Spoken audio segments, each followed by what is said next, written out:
বরাক দর্পণ studio. নমস্কার সুধী দর্শকবৃন্দ, news Barak দর্পণ studio থেকে আমি সঞ্জন কুমার প্রকাশিত সবাইকে আবার শুভেচ্ছা। প্রতিদিনের মতো আবারও চলে আসছি আপনাদের সামনে।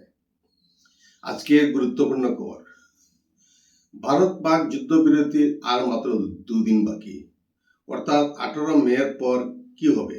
যদিও আমেরিকার মধ্যস্থতায় উভয় দেশ সংঘর্ষ বিরতিতে একমত হয়েছে, কিন্তু বিশেষ লক্ষণীয় বিষয় হলো দুই দেশের সেনাবাহিনী এরপর কি পদক্ষেপ গ্রহণ করে।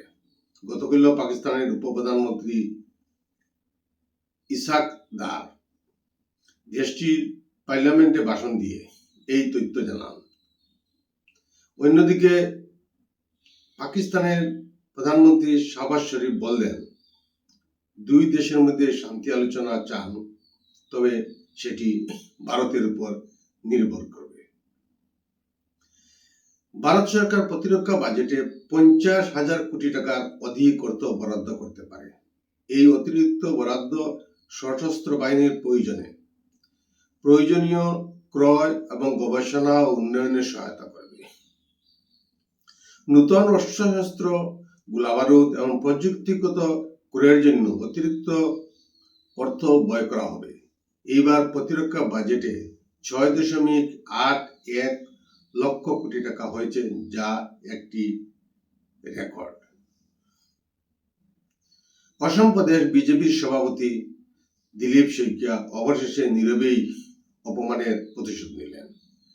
নলবাড়ী জেলার বাহজানি মণ্ডলের সভাপতিকে অপসারণ করে তৎক্ষণাৎ কার্যকর ভাবে বাহজানি মণ্ডলে নতুন সভাপতি নিয়োগ করলেন। 15 মে অর্থাৎ 31শে বৈশাখ এক বিজ্ঞপ্তির মাধ্যমে এই নির্দেশনা প্রদান করেন দলের রাজ্য সাধারণ সম্পাদক দীপ্যরঞ্জন শর্মা। ভারতের একটি পণ্যবাহী জাহাজ সিমেন্ট ও অন্যান্য নির্মাণ সামগ্রী নিয়ে সমুদ্রপথে লাক্ষাদ্বীপের কদমের দিকে যাওয়ার পথে হঠাৎ জাহাজের ইঞ্জিন চেম্বার দিয়ে ভিতরে জল ঢুকতে শুরু করে। নাবিকেরা সঙ্গে সঙ্গে ভারতের উপকূলরক্ষী বাহিনীর সাথে যোগাযোগ করে। সেই সঙ্গে উপকূলরক্ষী বাহিনীর সহায়তায় এক কঠিন পরিস্থিতির মধ্য থেকে 6 জন নাবিককে উদ্ধার করতে সক্ষম হয়েছে। বর্তমানে তাদের স্বাস্থ্যের অবস্থা স্থিতিশীল বলে জানিয়েছে উপকূলরক্ষী বাহিনী। আজ অসমে আসবেন কেন্দ্রীয় যোগাযোগ ও ডোনার মন্ত্রী জ্যোতিরাদিত্য সিন্ধিয়া। তিনি সরকারি বেশ কয়েকটি অনুষ্ঠানে অংশগ্রহণ নেওয়া ছাড়াও ডক্টর হিমন্ত বিশ্ব শর্মার সঙ্গে পর্যালোচনা বৈঠকে অংশগ্রহণ করবেন এবং ডোনারের অধীনে অসমের চলমান প্রকল্পগুলির অগ্রগতির খোঁজ খবর নেবেন। ছত্তিশগড়ের নিরাপত্তা বাহিনীর হাতে ধরাশায়ী 31 জন নকশালবাদী। 21 এপ্রিল থেকে 11 মে পর্যন্ত কারাগুন্ডা পাহাড় ও আশেপাশের এলাকায় সেনা অভিযানে 21টি এনকাউন্টার হয়। তাতে 16 জন মহিলা সহ সর্বমোট 31 জন মাওবাদী নিহত হয়। 1,32 লক্ষ টাকার পুরস্কার ঘোষণা হওয়া মাওবাদীকে এনকাউন্টারে খতম করা হয়েছে। নিরাপত্তা বাহিনী 214টি বাংকার ধ্বংস করতে সক্ষম হয়েছে এবং 4টি প্রযুক্তিগত ইউনিট, 4টি লেথ মেশিন, বিজিএল লঞ্চার এবং বিজিএল শেল উদ্ধার করতে সক্ষম হয়েছে। এই অপারেশনে শহীদ হয়েছে নিরাপত্তা বাহিনীর বিশেষভাবে প্রশিক্ষিত 2 বছরের মেয়ে স্নিফার ডগ রুলু। মৌমাছির আক্রমণে গুরুতর অসুস্থ হয়ে মারা যায়।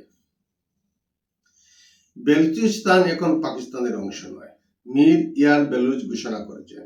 বেলুচিস্তান এখন সম্পূর্ণ আজাদ। ভারত সহ আন্তর্জাতিক সম্প্রদায়ের কাছে আহ্বান করেছেন বেলুচিস্তানের স্বাধীনতাকে মান্যতা দেওয়ার জন্য এবং বিশেষ করে ভারতের মান্যতার জন্য প্রধানমন্ত্রী নরেন্দ্র মোদীর অপেক্ষায় আছেন। ভারতে তাদের দূতাবাস স্থাপনের জন্য আহ্বান জানিয়েছেন এবং পাক অকুপাইড কাশ্মীরে এলাকা খালি করার জন্য বিএলএর পূর্ণ সমর্থন করে। আসাম ক্যাবিনেটের আজকের গুরুত্বপূর্ণ সিদ্ধান্ত, 1311টি কম্পিউটার শিক্ষকের বেতন বাড়িয়ে 20,000 টাকা করা হয়েছে। 60 বছর বয়স পর্যন্ত চাকরি করতে পারবেন। এছাড়া এই শিক্ষকেরা আপন ঘর আঁচনি প্রকল্পের সুবিধাও পাবেন বলে জানিয়েছেন শিক্ষামন্ত্রী পেগু। আরেকটি ঘোষণা আসাম সরকারের, আমুলের একটি নতুন প্রকল্প স্থাপনের জন্য রানীতে 20 বিঘা জমি বরাদ্দ করার সিদ্ধান্ত নেওয়া হয়েছে। তার জন্য 75 কোটি টাকা ব্যয় হবে। রাশিয়ার প্রেসিডেন্ট ভ্লাদিমির পুতিন স্থলবাহিনীর প্রধান জেনারেল ওলেগ সলিউকভকে অপসারণ করলেন।